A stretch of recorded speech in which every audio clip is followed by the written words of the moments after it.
lagi teman-teman di channel YouTube Animal Zoo ya teman-teman. Channel yang bahas seputar dunia hewan dan seputar peternakan ya teman-teman. Oke teman-teman, kali ini kita akan membahas seputar burung murai ya teman-teman. Nah, kapan sih kita bisa melakukan pengecekan telur burung murai batu ya teman-teman, yang paling efektifnya lah kapan? Nah ini saya kebetulan baru poin ya teman-teman, sudah 2 tahun lebih telur baru ngisi teman-teman, dan selama 1-2 tahun itu saya selalu sung teman-teman, telurnya tidak pernah dibuahi teman-teman atau tidak dikawini oleh pejantannya teman-teman. Alhamdulillah saya konsultasi dengan beberapa peternak yang sudah senior ya teman-teman.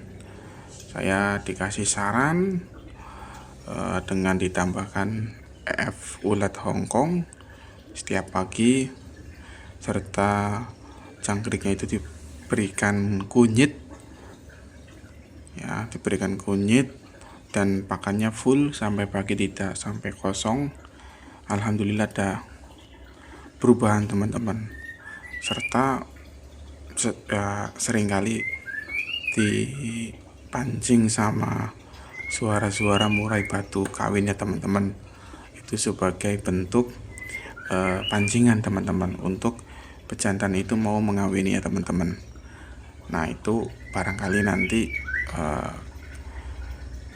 teman-teman ada yang mengalami sama kasus yang sama dengan saya, tahunan belum pernah dibuahi. Nah ini barangkali bisa dicoba seperti itu teman-teman. Oke teman-teman, sebelum ke topik pembahasan teman-teman, jangan lupa teman-teman selalu dukung channel ini supaya channel ini selalu berkembang ya teman-teman, dan selalu memberikan motivasi buat para pemula peternak burung ya teman-teman. Nah di sini saya hanya berbagi pengalaman, sharing. Tentunya sudah banyak senior di murai batu ya teman-teman. Di sini hanya saya berbagi pengalaman di kandang ternak saya teman-teman. Nah, sebelumnya kan saya hanya berbagi tentang jiplak kristal ya teman-teman, tapi kebetulan saya murai batunya baru poin. Nah ini saya mau berbagi pengalaman teman-teman. Oke teman-teman, telurnya ini saya masukkan ke inkubator teman-teman. Kenapa saya masukkan ke inkubator? Alasannya yaitu kemarin satu glodok itu ada 5 telur teman-teman. Nah satu telurnya itu di glodok satunya. Ketika saya mengecek hari keempat teman-teman, hari keempat ya, nah ini telur yang di glodok satunya itu kan telur pertama ya teman-teman. Kemudian telur yang kedua dan ketiga di glodok yang kedua. Nah telur yang pertama itu terkadang diangremin kalau pagi hari, siang hari, dan sore hari ya teman-teman. Tetapi pas waktu malam hari itu cuman satu kali aja. Nah kemudian di hari keempat saya cek teman-teman, kok ada garis lurus merah ya teman-teman. Nah saya pikir itu darah teman-teman. Kemudian saya masukkan lagi ke glodok. Nah saya belum berani mengecek yang telur kedua dan ketiga teman-teman, karena baru diengrami ya, berarti baru 1 hari ya teman-teman. Nah saya kasih jeda waktu lagi teman-teman, 3 hari lagi. Saya kasih jeda waktu 3 hari lagi, 2 hari lagi lah teman-teman. Jeda waktu 2 hari lagi, saya melakukan pengecekan teman-teman. Kemudian kok ada agak enggak bening ya teman-teman. Biasanya kan saya ngecek selalu bening teman-teman. Nah saya cek ada kelihatan eh, kecil, titik merah lah kecil teman-teman, cuman belum jelas banget teman-teman. Nah saya tidak mau ambil resiko. Nah saya akhirnya mengambil, kemudian dimasukkan ke inkubator teman-teman. Nah saya lakukan pengecekan, kemudian dipastikan lagi ya teman-teman. Itu hari kelima teman-teman, hari kelima saya cek. Nah ternyata hasilnya ada ada embrionya teman-teman, dibandingkan dengan telur-telur yang lain ya teman-teman. Nah nanti ini ya teman-teman, ini adalah cuplikan video hari kelima teman-teman. Cuplikan hari kelima ini ya sudah ada embrionya teman-teman. Nah yaitu hari kelima ya, tadi hari kelima ya teman-teman. Nah ini saya mau mengecek lagi, ini hari ke 8 teman-teman. Ini hari ke 8, sekalian saya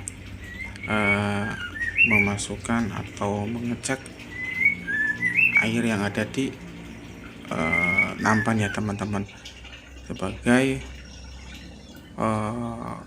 penentu dari kelembaban suhu di inkubator ya teman-teman.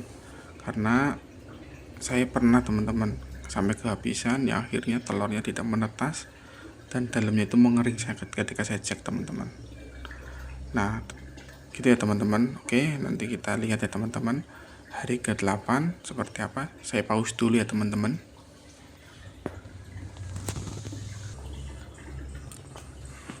Nah ini ya teman-teman, ini telur yang isinya, ini telur yang berisi 1, 2,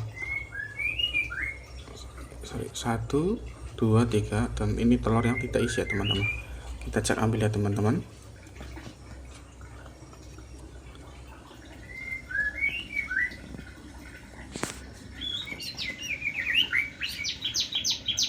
Nah kosong ya teman-teman, ini bening.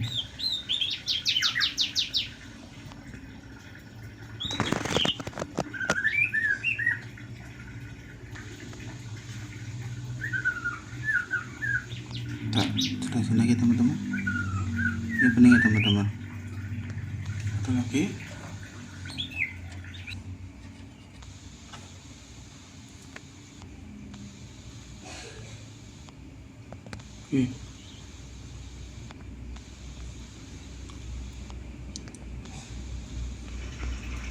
kalau ini usia berapa ya, 10 hari teman-teman. Ini 10 hari teman.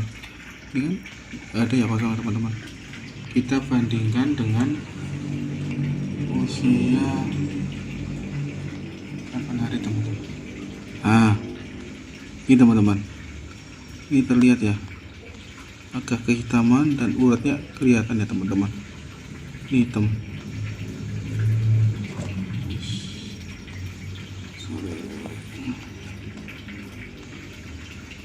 Nah ini teman-teman, ini pun sama ya teman-teman ya.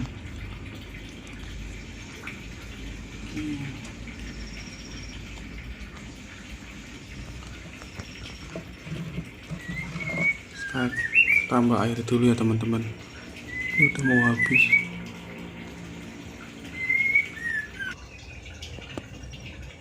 Jika pakai inkubator teman-teman, selalu rutin cek air di dalamnya teman-teman, 2 hari sekali, supaya kelembabannya masih terjaga ya teman-teman. Oke teman-teman, berarti waktu yang paling ideal kapan ya teman-teman, yaitu usia yang paling aman itu sudah kelihatan embrionya adalah usia 5 hari ya teman-teman. Usia 5 hari pos telur ketiga teman-teman. Setelah telur ketiga diangkremin, hari kelima bisa dicek teman-teman.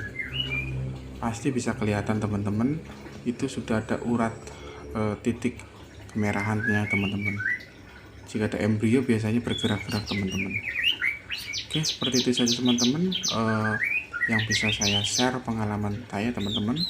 Semoga ini bisa bermanfaat buat teman-teman semua ya.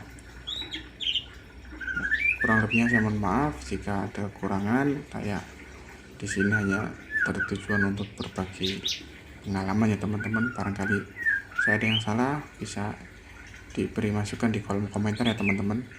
Assalamualaikum warahmatullahi wabarakatuh.